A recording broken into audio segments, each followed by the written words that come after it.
Hello NinBuzz, how are you guys doing today? My name is Shadow of Resho Gaming and I'm here once again to bring you another installment of the new community choice. Last week we tackled what your favorite track was in the new Mario Kart 8 DLC, so go ahead and start up your engines, because we're going to see who the top 5 contenders are. Coming in at number 5, we have Mute City at 9% of the votes. Mute City is probably one of my personal favorite new tracks in this DLC, because it is so fast and the music is incredible.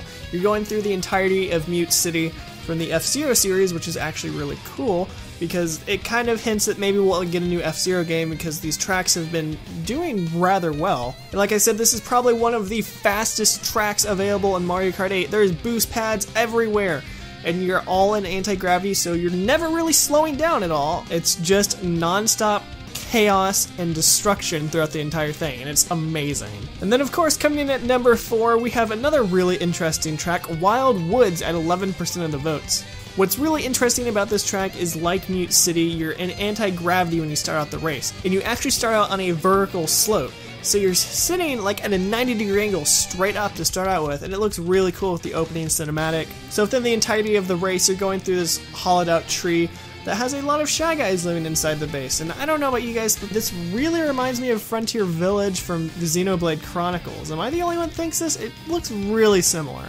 Alright, then next on the list at number 3, we have Animal Crossing at 15% of the votes. This stage is super fantastical. While this stage is a little bit more basic than the other ones like Wild Woods and Mute City, what it does have going for it though is that the course actually changes its looks in accordance to the 4 different seasons. So there's spring, fall, summer, and winter, and they all have a different season and have a different soundtrack for each of those seasons. So that's a really awesome feature and a really nice homage to Animal Crossing just as a series overall.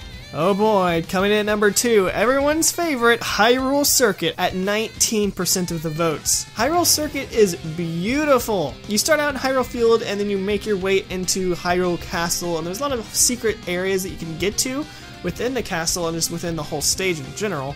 So you're racing along, you get into the castle, there's these 3 switches, you hit the switches and you can actually fly over this whole middle part where the Master Sword awaits you. It's just a really nice touch, and it really feels like you're kind of playing a Zelda game. It has like a nice mix of Zelda in it. Plus all the coins turn into rupees, so that's really awesome. It makes a little rupee sound when you get one. It makes me feel like I could finally pay off Tingle with all those rupees that I collected. Alright, and then finally, coming in at number 1, just to keep you all in suspense, I'm going to say it has 23% of the votes, and the name of this course is Big Blue.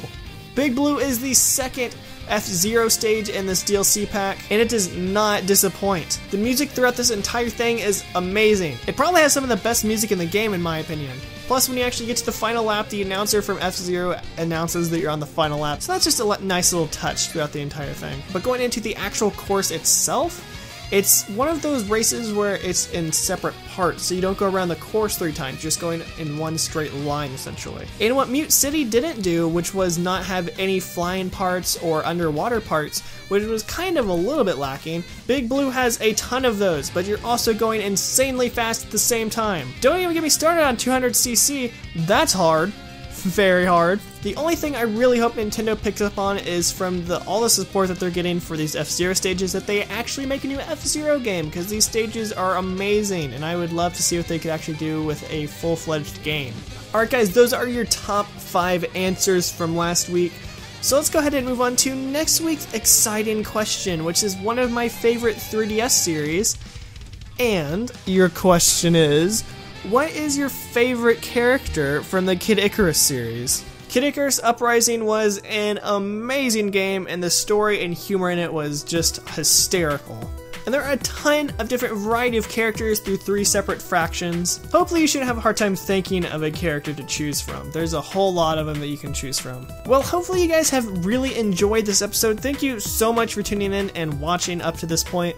If you haven't already, make sure to subscribe to NinBuzz so you can keep up to date with everything that we post, from news to Let's Plays to Community Choice, which is like the best series, obviously, for obvious reasons, me included. Also, NinBuzz has a Twitter account where they post Nintendo stuff sometimes, I guess, maybe. Sure, we'll go with that. And do you know who else has a Twitter and YouTube? Me, which you should totally follow them because I'm doing amazing things on them, like Splatoon and whatever. That whatever stuff is definitely what you should check out, by the way. Anyway, thank you guys so much for watching. My name has been Shadow. Make sure to have an amazing rest of the day today, and I will see all of you guys in the next episode.